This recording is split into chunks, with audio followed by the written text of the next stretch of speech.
was not as big as I was for my other pregnancies, and I didn't know why until I got my diagnosis. They couldn't find kidneys, and so it was as straightforward a diagnosis as it gets. I had had 2 healthy pregnancies before. This was my 3rd. And so I had no idea anything was wrong, really.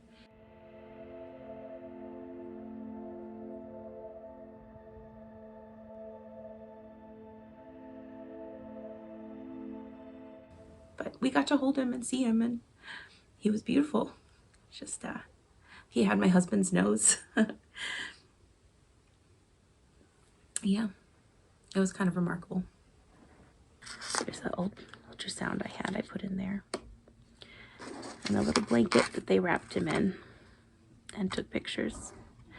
And they made the little casts of his hands and feet as mementos if we wanted to keep them.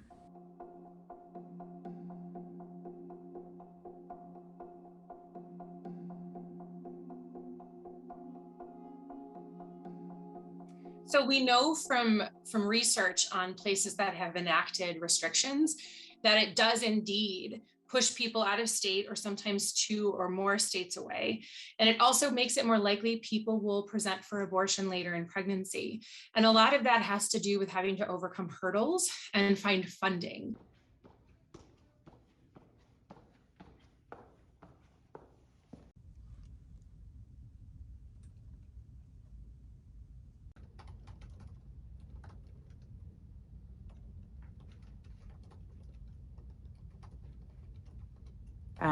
There's a strong case to be made for the idea that I might not be alive if I didn't get to have my abortion. Like I said, while pregnant, thinking about not getting the abortion, I felt suicidal, and I was certainly mentally ill at that time. It's always hard for me to imagine what my life would look like if I hadn't had the abortion, because I don't know if I would have a life at all.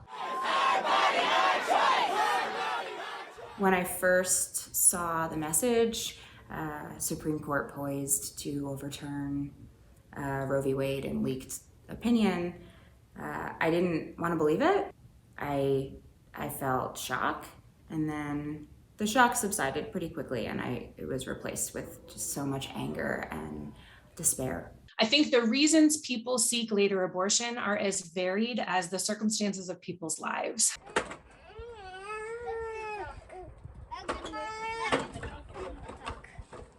To this day, I can't even grieve to the degree that I feel I probably should, because I get angry. Like I say, I feel so fortunate because I know that there are so many other people who have gone through this and are going to go through this and are going to find themselves with no choices.